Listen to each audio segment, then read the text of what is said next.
Ito mula kay PHTV naman ang panonoorin natin ngayon mga tol. Naku po, China. Ito, basahin ko yung title. No? China, sinabihan si Biden na huwag tulungan ng Pilipinas kapag nagkagera sa South China Sea. Sabi rito, SCS mga tol. Sabi nga ni Biden di ba? Ironclad.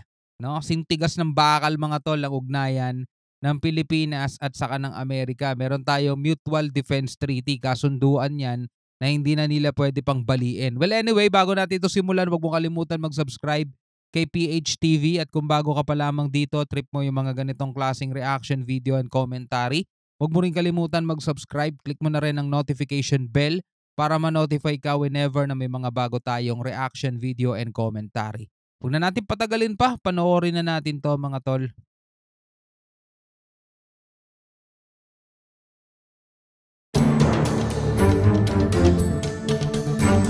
Angas ang tingin, no?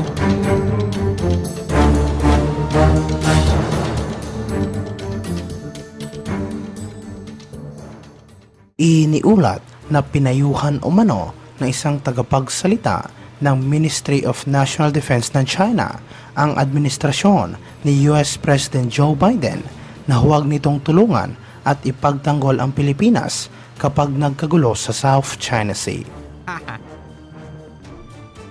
Pinayuhan ni Senior Colonel Tan Kefei ang gobyerno ng Estados Unidos tungkol sa Mutual Defense Treaty nito sa Pilipinas at sinabi na sasayangin lang ng Washington ang military resource nito kung tutulungan ng bansa ang Armed Forces of the Philippines.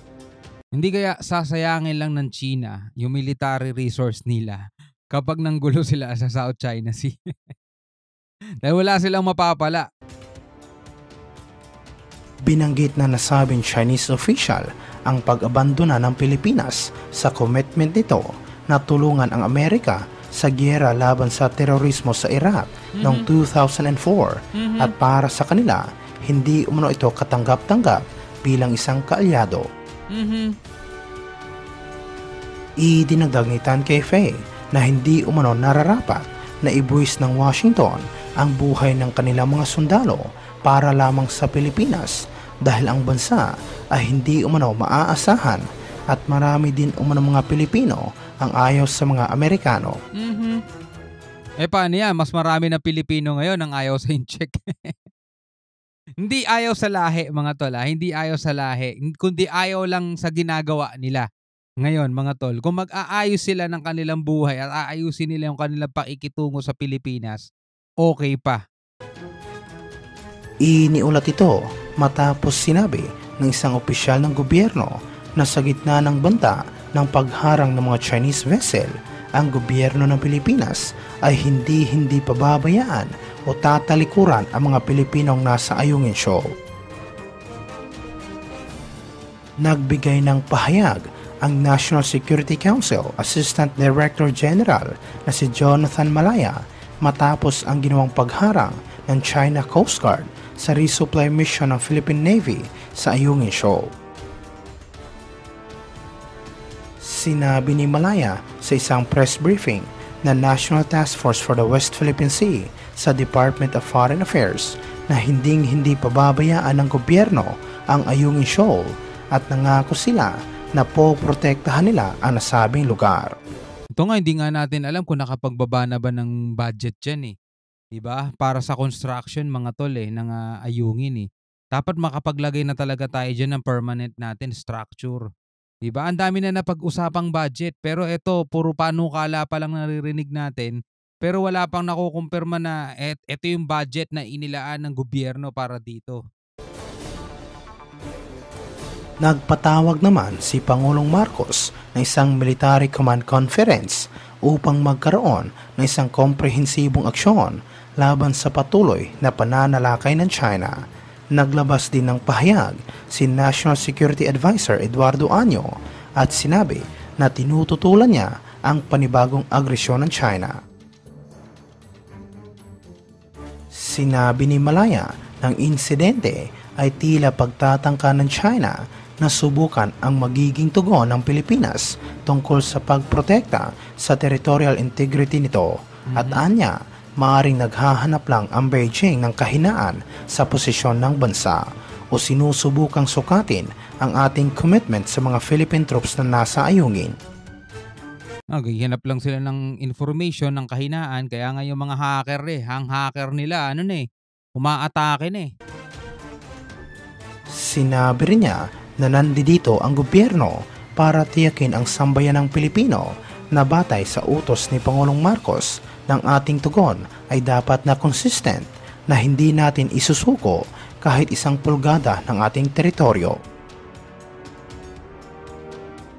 Samantala sa ibang aspeto naman, iniulat na sinabi umano ng isang hindi pinangalanang opisyal ng People's Liberation Army na handang tumiwalag ang libo-libo mga Chinese na sundalo mula sa Communist Party kung magdedeklara ng giyera si President Xi Jinping sa East o South China Sea. Sinabi umano ng Chinese military official na isang malaking kahibangan para kay Xi Jinping na magdeklara ng giyera sa mga kalaban nito dahil sasayangin lang umano ng Chinese President ang mga nakamit na tagumpay ng kanilang bansa, lalong-lalo na sa kanilang ekonomiya. Idinagdag ng Chinese official na wala umanong magandang maidudulot kung makikipaggera ang People's Liberation Army sa mga kalaban nito, lalong-lalo na sa Estados Unidos, at magre-resulta lang ito sa pagkamatay ng libo-libo mga Chinese. Sa kahit anong bansa naman, 'di ba? Wala naman talagang magandang resultang maidudulot ng paikipaglaban, paikipag-away. Nandiyan lang yung mga kasundaluhan kung talagang kinakailangan at no choice na. Pero kung meron naman silang choices, bakit nila pipiliin na makipaglaban kung pwede naman ito pag-usapan lang na maayos, 'di ba? Tumangging pangalanan ang nasabing Chinese official upang maproteksyonan ang kanyang sarili laban sa Communist Party at sinabi na handang mag-aklas ang Chinese military upang pwersahang alisin si Xi Jinping sa kanyang pwesto. Parang malabo yun. Komunista yan, eh. Iniulat ito matapos sinabi ni Defense Chief Gilberto Chodoro na mahigpit na binabantayan ng Pilipinas ang Taiwan sa gitna ng isang posibilidad na pagsalakay ng China sa nasabing isla. Sinabi niya na ito ay isang bagay na patuloy nilang minomonitor araw-araw at umaasa siya na bababa ang tensyon sa pagitan ng dalawang bansa. Yung pagbaba ng tensyon sa pagitan ng China at Taiwan parang ang labo na nun. Kasi talagang hindi papayag ang China na mahiwalay sa kanila ang Taiwan, mga tol. Diba yung Taiwan parang ano yan, eh, parang Mindanao na gustong humiwalay dito, diba? Well, actually, hindi naman nakabuuan ng Mindanao, no? Si Duterte may gusto nun, eh, at saka yung grupo niya, yung mga sumusuporta sa kanya. Well, meron din mga kumukontra, syempre, normal mga tol, na ilang napakatagal na, no? Buo panahon pa ng mga Kastila, Luzon, Visayas, Mindanao na yan. Tapos ngayon, dahil sa away politika, gustong ihiwalay ang Mindanao. Ay, Nagbigay ng pahayag si Teodoro sa mga reporters matapos siyang tanungin kung naghahanda ba ang Department of National Defense sa isang posibleng pagsalakay ng komunistang bansa sa isla ng Taiwan. Sinabi niya na unang-una sa lahat, kailangan nilang magsagawa ng assessment kung ito ay mangyayari man o hindi. Gayunpaman, patuloy silang nagpaplano sa lahat ng mga contingencies, hindi lamang sa isang flashpoint sa pagitan ng China at Taiwan, kundi sa anumang eventualities na makakaapekto sa ating bansa. no, wala tayong pakialam kung sakasakaling atakihin ng China ang Taiwan dahil di naman nating bansa yun. Pero syempre, ang kailangan nating unang gawin is i-assess syempre yung mga OFW nandoon.